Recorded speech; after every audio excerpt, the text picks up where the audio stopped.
다니엘서 1장에서부터 6장까지는 우리가 좀 참 재미있게 읽어나갈 수 있습니다. 그리고 이제 이 다니엘이 뭐 어렸을 때부터 이렇게 쭉 연대기처럼 되어 있어서 다니엘과 그의 친구들이 겪었던 중요한 일들이 이제 그 속에 기록되어 있고, 또 그러면서 이제 다니엘서 1장에서 6장까지 나오는 이야기들은 우리가 주일학교에서도 좀 단골로 설교하는 내용들이 좀 많이 있었습니다. 그래서 오늘 우리는 이제 7장을 볼 차례가 됐는데 7장부터는 이제 분위기가 완전히 바뀝니다. 그래서 1장부터 6장까지는 이제 역사적인 이야기가 기록되어 있지만 이 7장부터는 이제 이해하기 어려운 내용들이 많이 나옵니다. 읽어도 사실은 이제 무슨 말인지도 잘 모르겠고, 왜냐하면 이거는 이제 다니엘이 본 환상이기 때문에 묵시에 대한 내용이죠.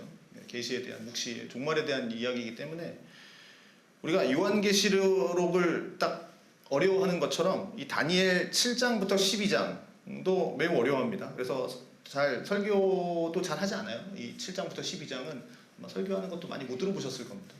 그렇지만 이 7장부터 이어지는 이 다니엘이 본 환상들을 통해서 하나님의 나라, 그러니까 종말에 올 이 하나님의 나라가 어떻게 임할 것인지를, 또 어떻게 하나님의 나라가 이 땅 가운데 완성될 것인지를, 그래서 우리는 우리가 지금 사는 세상 가운데에서 어디에다가 진정한 소망을 두며 살아야 하는지를 그 당시 포로로 끌려 있는 백성들에게도, 지금 바벨론 포로, 페르시아 포로 백성들에게도 주신 이제 위로와 소망의 말씀이었고, 지금 이 시대를 살아가고 있는 우리들에게도 위로와 소망이 되는 말씀일 겁니다.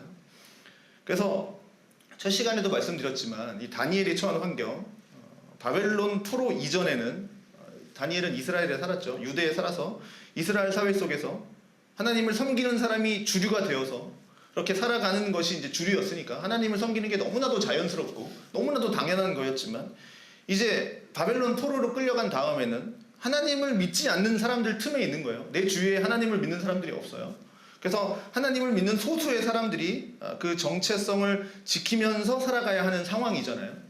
우리 이 시대도 마찬가지죠. 내 주위에는 다 크리스찬이겠지만 더 넓게 봐서, 그 속에서 다니엘이 본 환상을 통해서 우리는 과연 이 지금 하나님을 믿는 사람들이 주류가 아닌 이 세상 속에서 어떻게 우리가 살아갈 것인가, 어디에 소망을 두고 살아가야 될 것인가, 그것을 이제 이 다니엘이 본 환상을 통해서 우리가 이제 발견을 해야 되는 겁니다.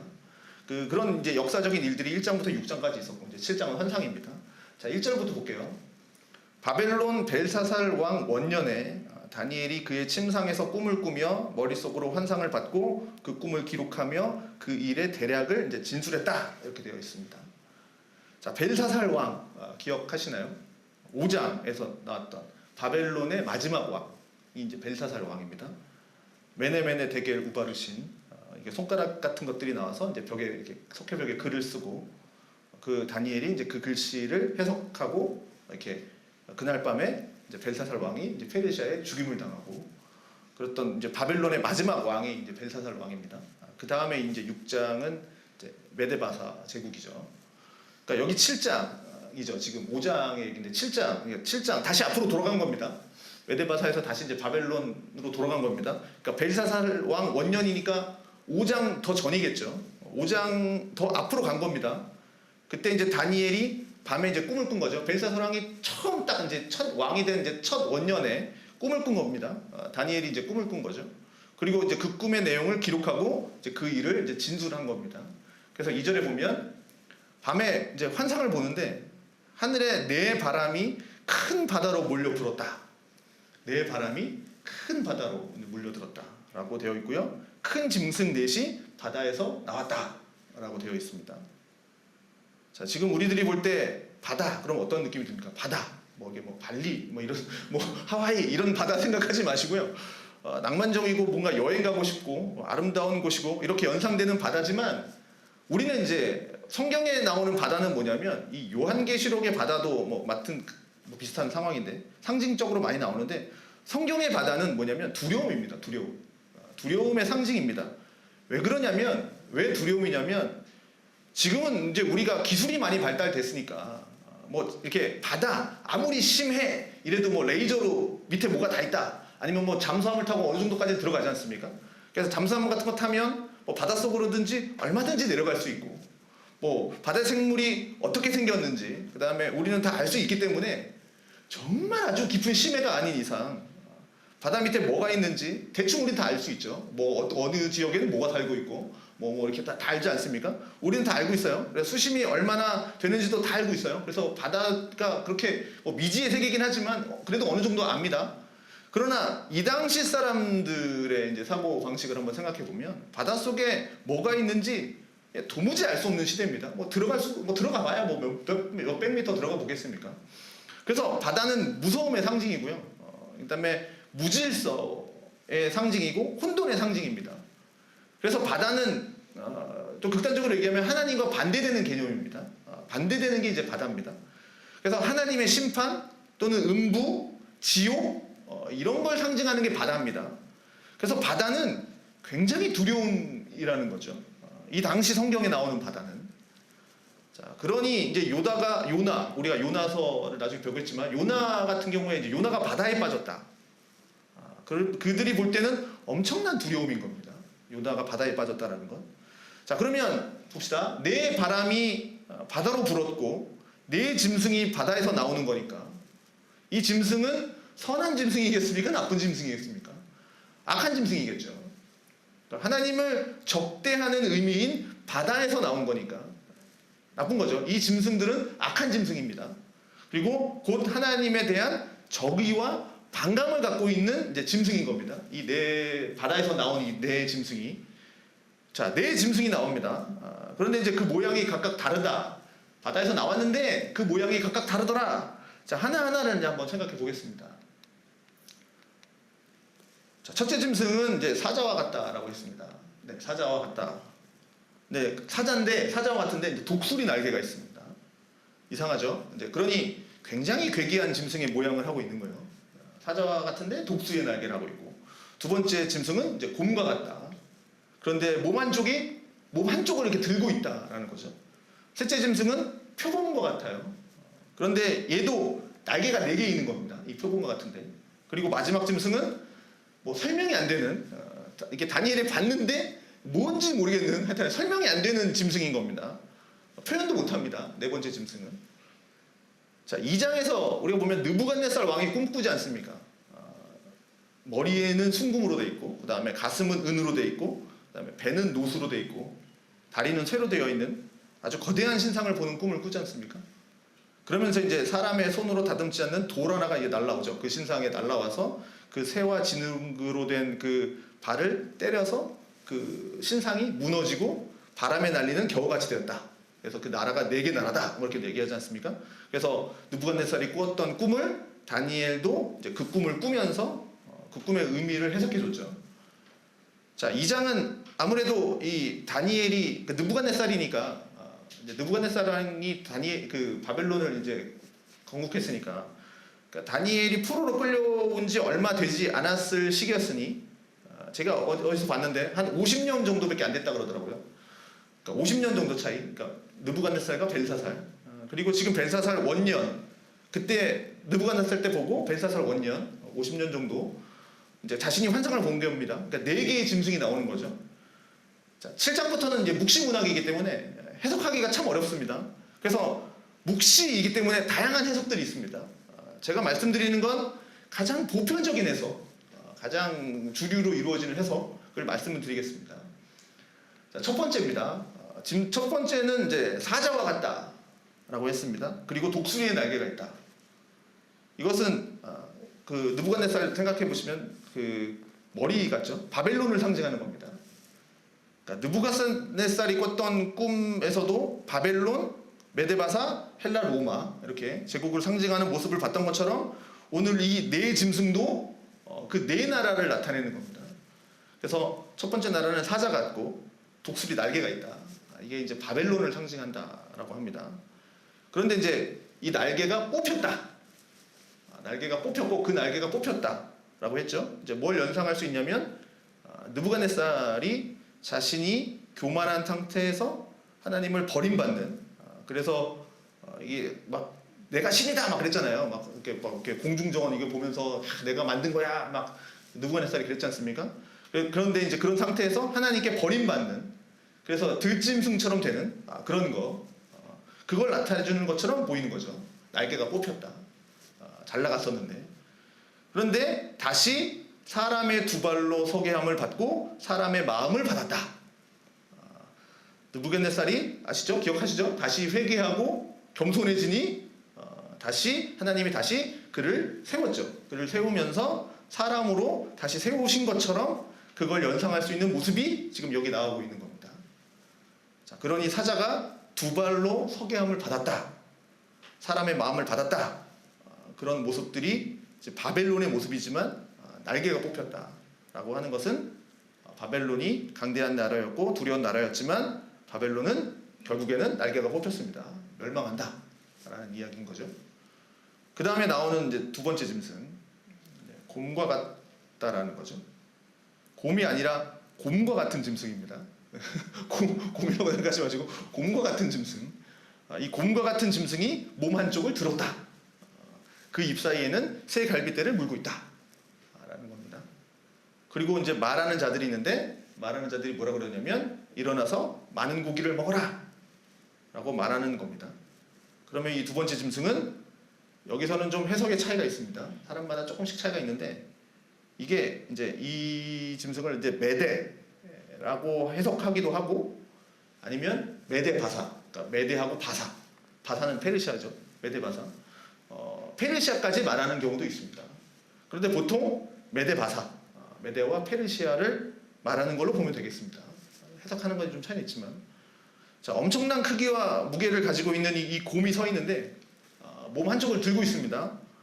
그거는 한쪽이 더 높이 들렸다라는 건데 메대와 바사가 연합해서 바벨론을 치지 않습니까? 그렇지만 사실 바사, 페르시아가 더 크죠. 그래서 나중에는 페르시아가 메대를 장악합니다. 그래서 페르시아가 다 장악하지 않습니까? 그런 걸 나타내주고 있고 한쪽이 더 들렸다, 높이 들렸다.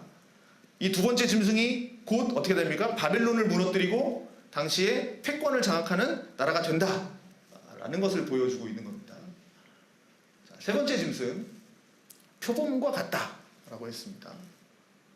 네, 표범의 특징은 뭡니까? 빠르죠. 빠릅니다. 빠른데 빠른 상태에서 또 날개가 4개가 달렸습니다. 가뜩이나 빠른데 날개까지 달렸어요. 그러면 뭐 엄청 빠르겠죠. 빠른데 더 빨라요. 자, 그래서 두 번째가 이제 메대다. 아까 그 메대 바사에서 두 번째가 메대라고 했으면 세 번째는 페르시아라고 보지만 우리는 이제 두 번째를 메대 바사 이렇게 페르시아까지 본다고 했으니 그러면 이 세 번째는 메대 바사 다음에 패권을 장악하는 나라 어디입니까? 헬라 제국이 되는 거죠. 자, 헬라 제국하면 누가 생각나십니까? 헬라, 위대한 헬라를 세운 나라 알렉산더 대왕, 그걸 말하고 있는 겁니다. 그래서 알렉산더 대왕이 굉장히 젊죠. 굉장히 젊은데 젊은 나이에 또 아주 빠른 시간 안에 유럽을 비롯해서 페르시아까지 다 점령하죠. 다 점령합니다.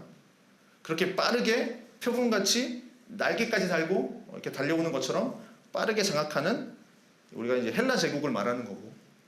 그런데 특징은 날개도 4개지만 머리도 4개입니다. 특징은 머리도 4개.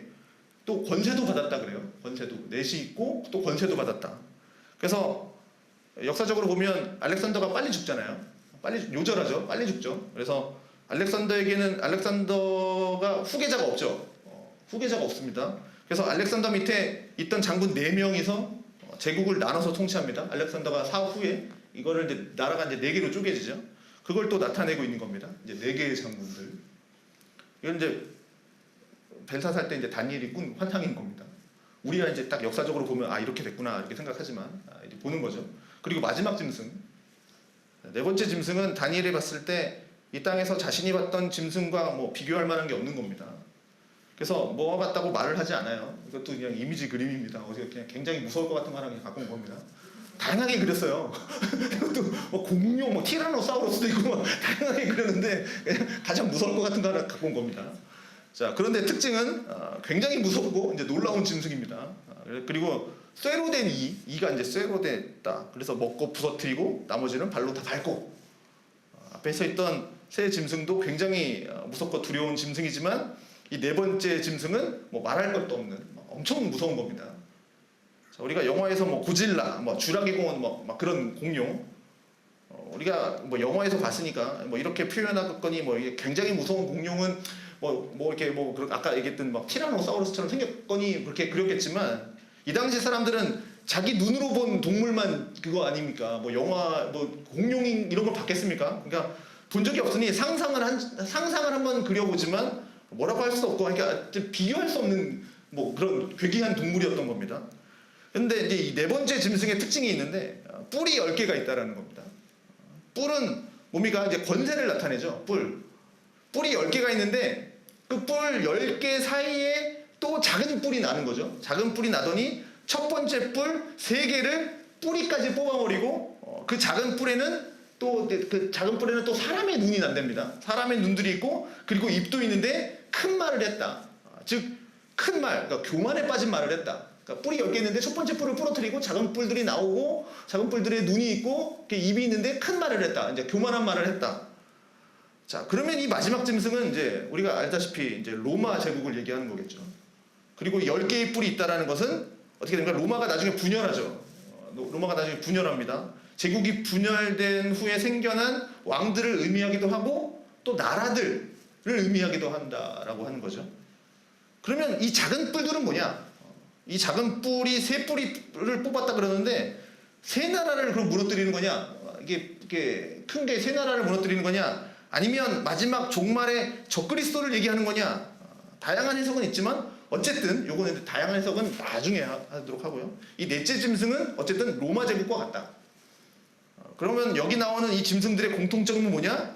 굉장히 무섭고 하나님을 대적하고 있지만 이들은 하나님 백성들을 괴롭게 하고 고난을 주는 존재들로 나오고 있다. 이거죠. 그런데 이제 다니엘은 바다에서 이제 네 짐승이 나오는 환상을 봤는데 이 네 짐승을 나오는 환상을 본 거예요. 다니엘이. 그런데 이제 그 위에는 하늘에는 또 다른 환상이 이제 주어지고 있는 겁니다. 동시에 나오는 동시에 하늘에서 또 다른 환상이 펼쳐지고 있는 겁니다. 순차적으로가 아니라 동시에 나타나는 거예요. 밑에서 올라오는데 위에서 이제 하는 거죠. 환상이 보이는 거죠. 그건 뭐냐면 하늘, 뭐 우리가 예상하다시피 왕자죠. 왕자, 하늘의 왕자, 하늘의 법정.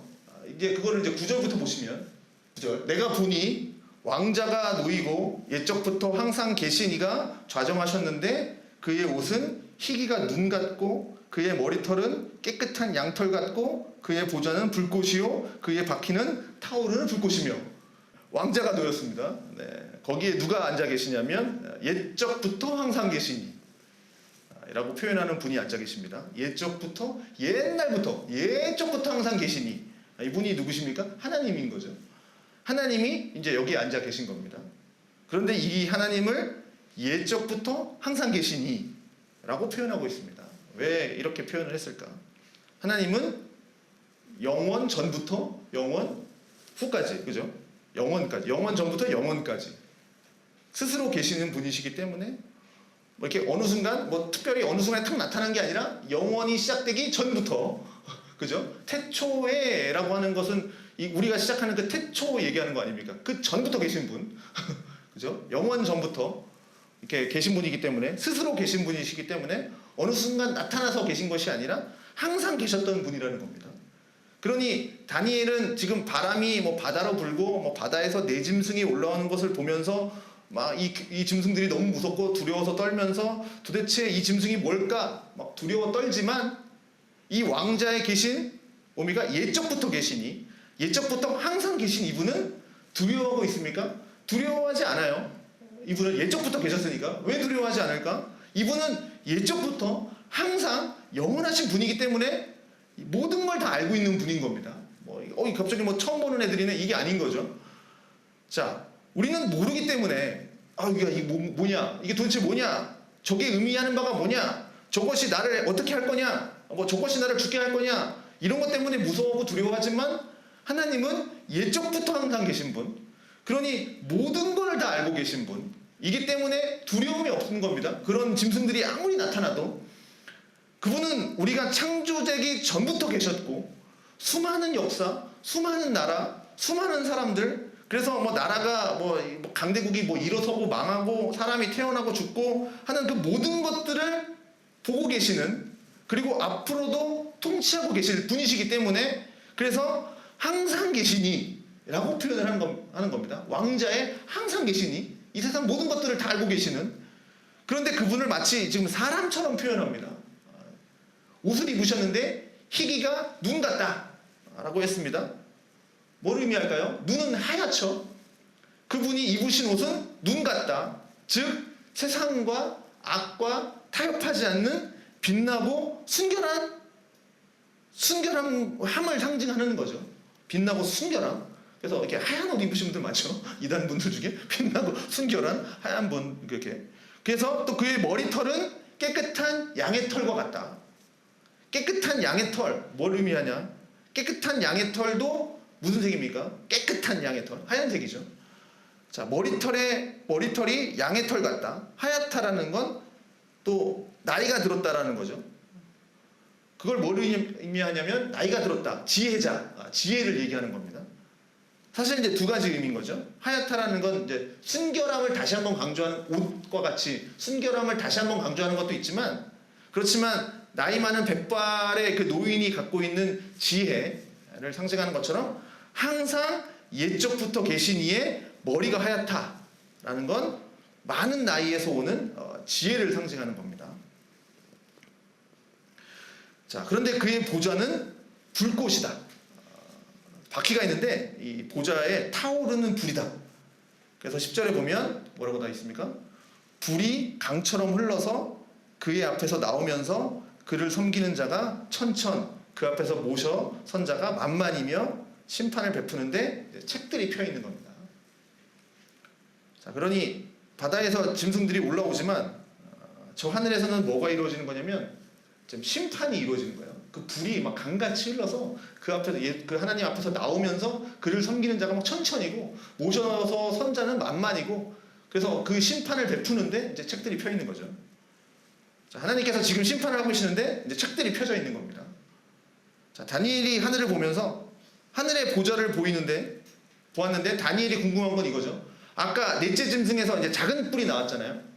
이게 도대체 뭔지 궁금한 거예요. 이 작은 뿔이 도대체 뭔가, 다니엘이. 그래서 11절에 보면 그때 내가 작은 뿔이 말하는 큰 목소리로 말미암아 주목하여 보는 사이에 무슨 일이 일어났는지를 보십시오. 짐승이 죽임을 당하고 그의 시체가 상한 바 되어 타오르는 불에 던져졌으며, 자, 그러니 아주 무서운 짐승, 그러니까 정말 본 적도 없는, 그래서 뭐든지, 그러니까 아까 철이라고 돼 있죠. 이가 이제 철로 돼 있다. 다 씹어버리고 밟아치우는 그 무서운 나라를, 세상을 다 바꾸고 있는, 그 정복하고 있는 이 무서운 짐승을, 그게 도대체 뭘까 보고 있는 사이에 죽임을 당한다는 거죠. 이 짐승이. 이게 도대체 이 짐승이 뭐지? 라고 하는데 이제 죽임을 당한 겁니다. 이 강력한 짐승이 뭘까? 뭡니까? 하나님이 심판을 받은 거예요. 하나님이 심판하셔서 그 시체를 타오르는 불에 던져버리는 겁니다. 그리고 어떻게 되냐면 그 남은 짐승들은 권세를 빼앗겼지만 생명은 보존되어서 정한 시기가 이르기를 기다리게 되었다. 이렇게 되는 겁니다. 그러니 이것이 하나님이 갖고 계신 강한 능력, 권능, 그것을 지금 보여주고 있는 겁니다. 이 작은 뿔이 아까 뭘 말했다고 했습니까? 큰 말을 했다. 이게 뭐냐면 교만한 말을 한 거거든요. 그래서 거만에 빠져있는 아주 오만한 말들을 막 쏟아붓고 있었던 거예요. 이 네 번째 짐승이. 그러니 그 짐승이 막 자신의 교만함으로 그 거만함을 나타내고 있을 때, 그래서 막 다 씹어먹고 있을 때, 그 순간에 모든 사람들이 막 두려워 떨고, 막 그 짐승 때문에 두려워 떨고 있어도 하나님은 그 순간에 이제 그 짐승을, 그것을 심판해서 불에 던져버리신 겁니다. 그러니 다니엘이 본 이 환상의 그림은 어찌 보면 매우 단순한 그림인 거죠. 예적부터 항상 계신 분, 즉 하나님께 대적하는 자들, 그 네 명의 하나님께 대적하는 자들은 그것이 뭐든지 간에, 그게 누구든지 간에 멸망당한다 라는 것을 지금 이 환상을 통해서 보여주는 겁니다. 그리고 세상은 변하죠. 이것이 아까 그 짐승들이 세 보이지만 더 센 놈이 나와서 그걸 무너뜨리고, 또 그 더 센 놈이 영원할 것 같다라고 했지만 또 더 센 놈이 나와서 또 그것들을 무너뜨리고, 이렇게 세상은 계속해서 바뀌면서 우리를 두려움에 떨게 하지만 이렇게 뭐 나오죠. 바벨론, 뭐 메데바사, 이렇게 뭐 헬라, 뭐 로마 이렇게 덧센 놈들이 나와서 막 무너뜨리는 것 같지만 그게 우리를 두려움에 떨게 하지만 하나님은 절대로 변하지 않으신다. 라는 것이 7장에 나오는 환상 가운데 나오는 겁니다. 그러니 이것이 하나님의 위대함인 거고요. 우리가 깨달아야 할 메시지도 이제 명확한 거죠. 자, 다니엘이 볼 때 첫째 짐승, 둘째 짐승, 셋째 짐승, 넷째 짐승 이런 무서운 것들이 계속 나오고 있을 때 바로 내 눈앞에 펼쳐지는 그 무서운 일들, 두렵게 하는 일들, 그리고 나를 해하고 나에게 고난 주고 막 나를 괴롭게 하고 나를 어렵게 하고 이런 일들이 내 눈앞에서 끊임없이 이루어지고 있을 때 그것 때문에 하나님을 보지 못하면 안 된다. 그런 무서운 일들 때문에 하나님을 보지 못하면 안 된다. 라고 하는 것을 지금 여기에서 가르쳐주고 있는 겁니다. 그래서 옛적부터 항상 계신 분, 영원히 변함이 없으신 동일하게 계신 하나님을 통해서 우리는 우리가 살아가야 할 그 삶을 하나님을 의지하면서 살아가야 된다라는 것을 가르쳐 주는 겁니다. 그래서 어느 책에서 본 건데 뭐 이런 얘기가 있어요. 어느 분이 이제 이렇게 암에 걸리셨대요. 유방암에 걸리셨는데 치료를 받아요. 근데 이제 더 안 좋아지는 겁니다. 그래서 계속 검진 받다가 더 악화되고 뭐 더 센 약으로 처방받고 약을 먹는데 이게 낫지 않으니까 더 이제 낙심이 되는 거죠. 왜 안 고쳐질까? 왜 낙심될까? 왜 안 나을까? 이게 육체적 건강은 둘째치고 이게 안 나으니까 계속 이제 마음이 낙심이 되니까 하나님은 이제 원망하고 불평하는 쪽으로 이제 자꾸 가게 되는 거죠. 그때 이분이 이제 정신 차리고 침대에 이렇게 적었다 그러는 겁니다. 사탄아, 나를 공격하지 말아라. 우리 하나님은 변함없으시다. 이렇게 적어놨다 그래요. 이해되십니까? 그러니까 지금 상황은 계속 변하고 있어요. 안 좋은 쪽으로 계속 변해요. 그렇지만 그 안 좋은 쪽에 내가 거기에 휘둘려 버리면 원망이 생기고 하나님에 대한 믿음도 잃어버리고 불평이 생기지만 이게 결국 사탄이 주는 시험이 돼버려서 하나님에 대한 신뢰까지 잃어버리게 되는 거죠. 그 원망에 빠지면서 다시 정신 차리고 하나님이 어떠한 분이신지를 생각하라는 겁니다. 그 옛적부터 항상 계시니 하나님은 변함없은 분이시다. 전에도 나를 사랑하셨다면 지금도 나를 사랑하고 계시고 지금 상황이 악화되는 것처럼 보인다 할지라도 하나님은 나에게 언제나 좋은 것을 주시는 선하신 하나님이시다. 그렇게 써붙였다라는 거죠. 사탄아, 우리 하나님은 변함없으신 분이시다.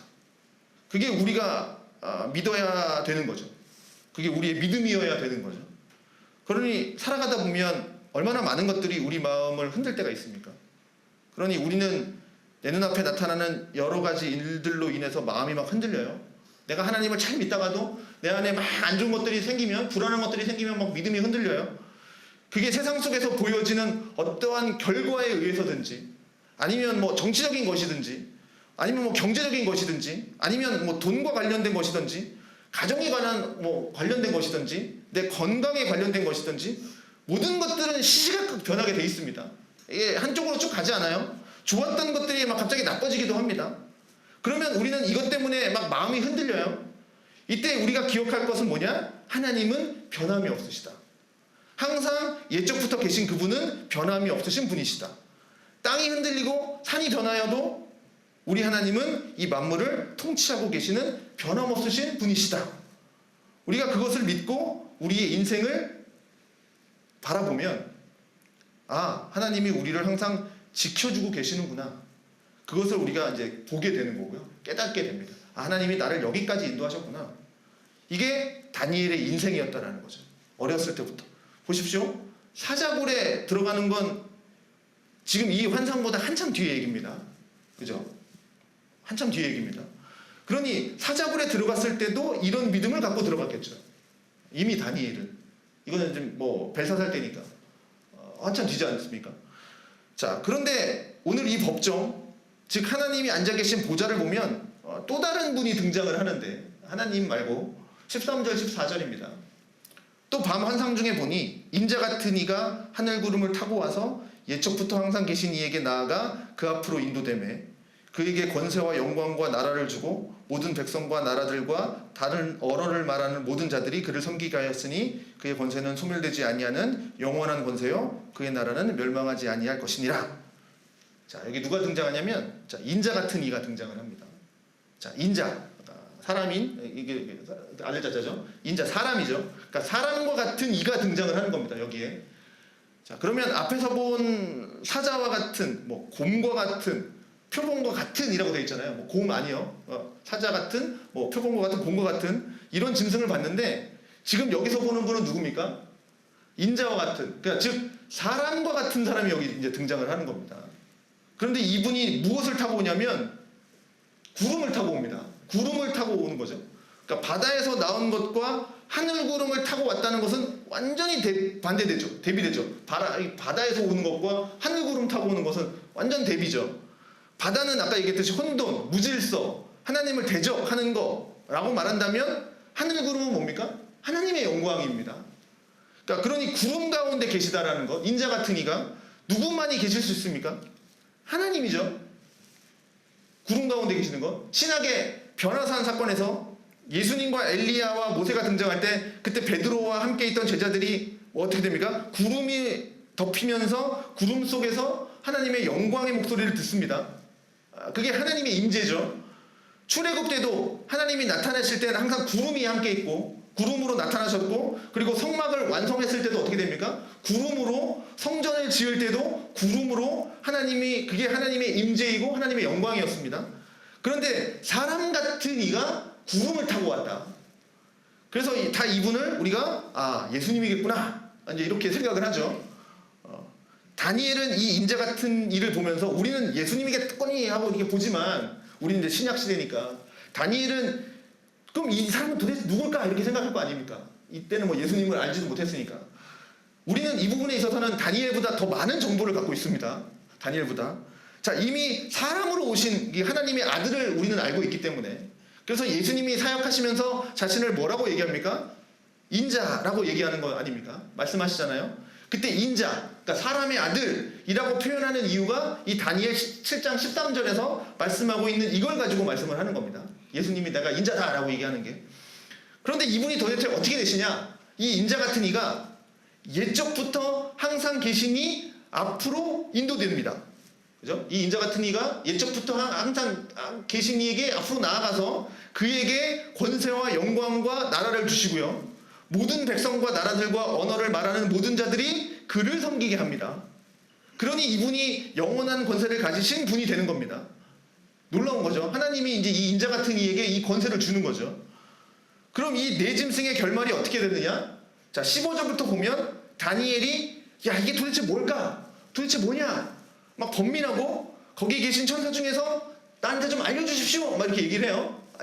도대체 이게 환상이 어떻게 되는 건지 알려주십시오. 이 환상을 이렇게 알려주십시오라고 했더니 이제 해석을 해줘요. 그게 이제 16절부터입니다.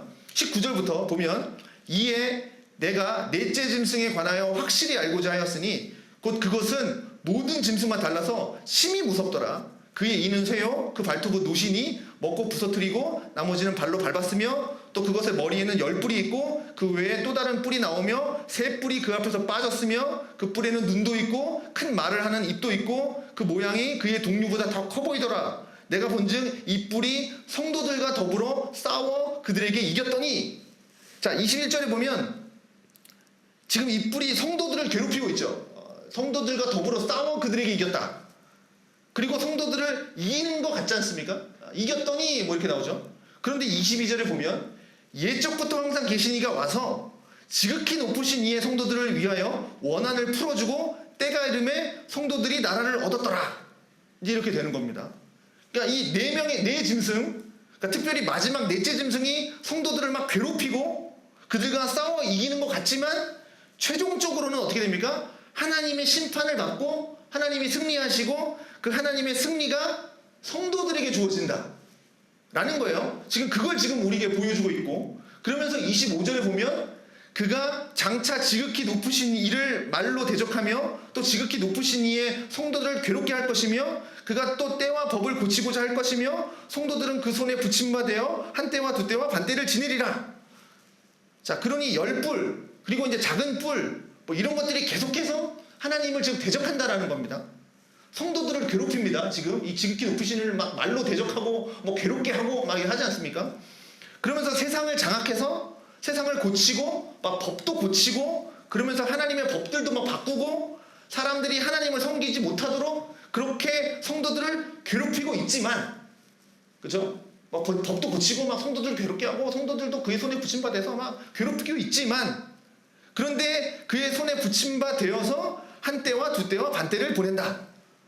이게 정확하게 어느 정도의 시간인지, 한때, 두때, 반때가 어느 정도의 시간인지는 정확하게 알 수는 없지만, 한때와 두때와 반때, 이것은 우리가 요한계시록과도 연결되죠. 그때 잠깐 봤었습니다. 자, 이 기간들. 그런데 여기서 핵심이 뭐냐면, 이게 몇 년인지 며칠인지 뭐 몇 시간이냐, 그게 중요한 게 아니라 그들에게 놓여서 괴로움 당하는 시간은 정해져 있다, 이겁니다. 한때와 두때, 반때, 이게 시간은 정해져 있다, 영원하다, 이게 아니죠. 시간은 정해져 있다, 이러는 거죠. 그리고 그 시간은 아주 짧은 시간이다 라는 겁니다.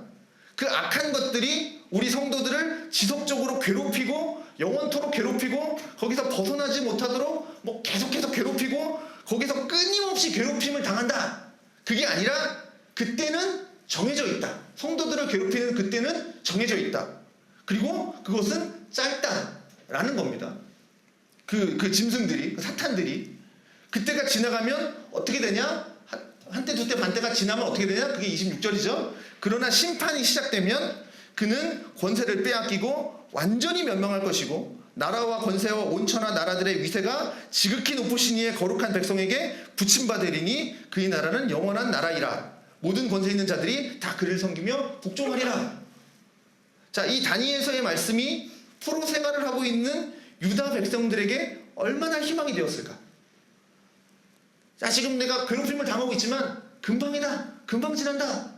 그 심판, 이제 하나님의 심판이 시작되면 이렇게 될 거야, 다 복종할 거야.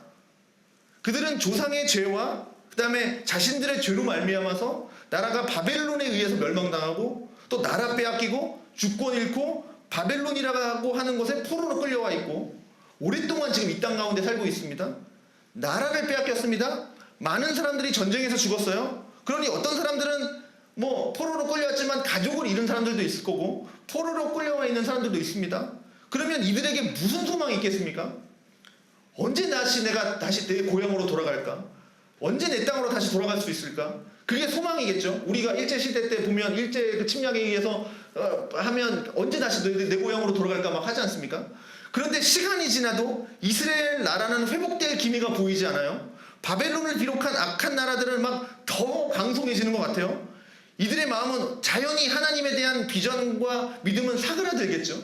막 처음에는 막 열심히 믿었겠지만, 그래서 우리나라에 소망이 있을까? 하나님의 영광이 정말 있을까? 우리가 정말 하나님을 예배하는 그 땅으로 다시 돌아갈 수 있을까? 이런 의문이 계속해서 남았을 겁니다. 이것은 비단 지금 우리도 마찬가지라는 거죠.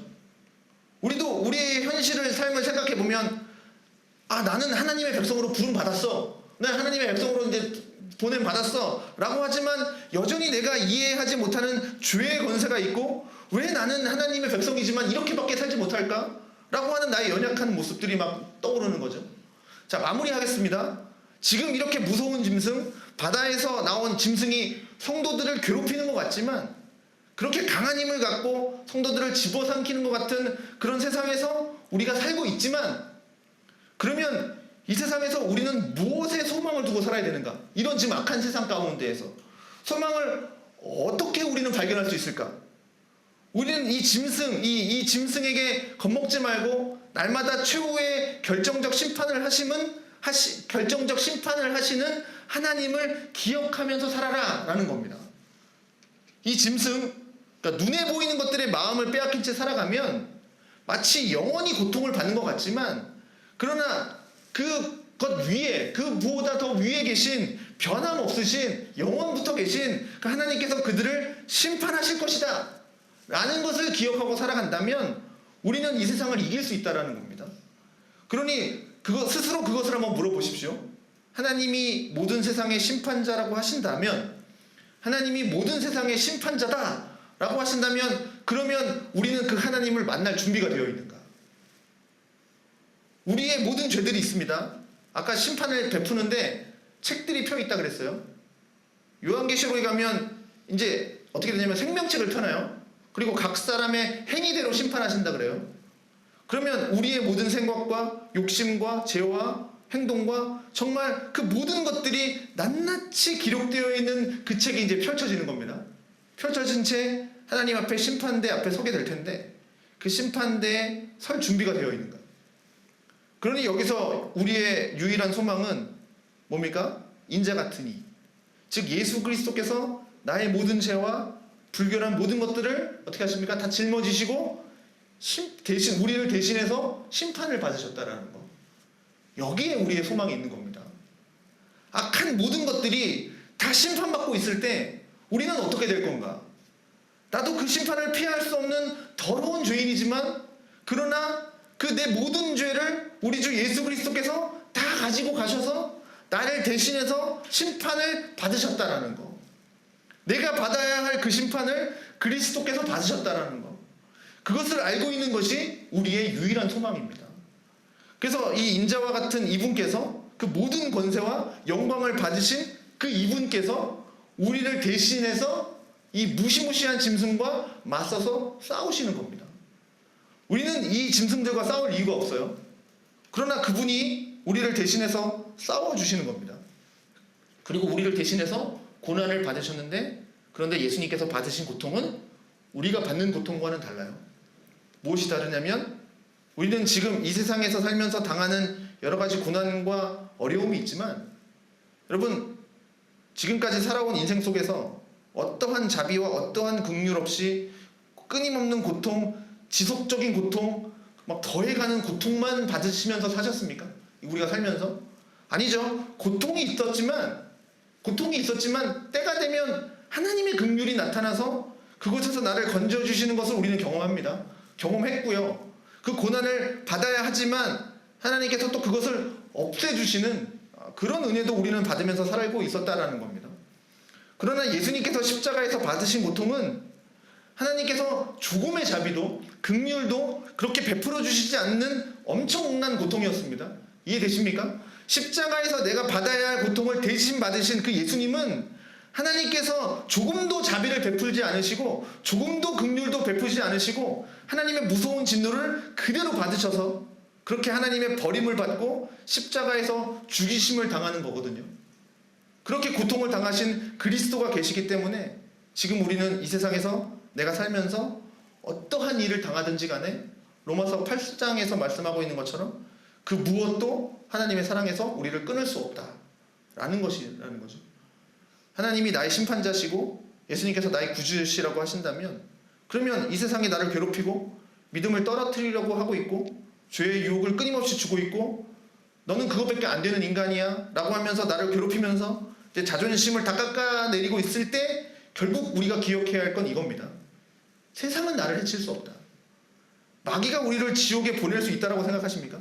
마귀가 우리를 지옥에 보낼 수 있다. 마귀가 우리를 지옥에 보낼 수 있다라고 하는 건 영화에서나 나오는 이야기입니다. 성경은 그렇게 말하지 않아요. 마귀는 우리를 지옥으로 보낼 수 없어요. 마귀가 무슨 권세로 우리를 지옥으로 보냅니까? 마귀도 지옥불에 떨어져서 심판받아야 하는 존재인데 마귀는 지옥을 다스리는 지옥의 왕이 아니라 지옥에서 심판받아야 될 대상인 겁니다. 그러니 마귀는 우리를 지옥으로 보낼 수 없습니다. 세상도 우리를 지옥으로 떨어뜨릴 수 없어요. 그 무엇도 우리를 하나님의 사랑에서 끊어낼 수 없어요. 그걸 기억하라는 겁니다. 그래서 하나님은 어떠한 상황에서도 나를 가장 좋게 인도하시는 선하신 하나님. 그것이 바로 항상 옛적부터 항상 계신 분. 그러면서 인자와 같은 분이 하늘 구름을 타고 오셔서 옛적부터 계신 분에게 권세와 능력을 받으시고 그래서 그 승리하신 것을 성도들에게 나누어 주셔서 우리가 그리스도와 함께 그 하나님의 나라를 누리면서 살아가는 것이 그게 우리에게 주어진 삶입니다. 그게 우리에게 주신 약속이죠. 그러니 우리는 비록 혼란스러운 세상을 살아가고 있고 앞에서 무슨 바벨론이니 뭐 페르시아니 뭐니 뭐 이렇게 했지만 사실 지금 우리가 살고 있는 시대가 더 악한 시대죠. 더 악한 세상 속에서 살아가고 있는 자, 우리는 하나님을 잊어버려서는 안 됩니다. 하나님은 변함없으시고 또 우리를 향하여 선하심을 항상 보여주고 계신 분이십니다. 그 하나님을 우리가 굳게 붙들고 어지러운 세상 속에서 주님을 의지하면서 살아가는 우리가 되기를 바라겠습니다.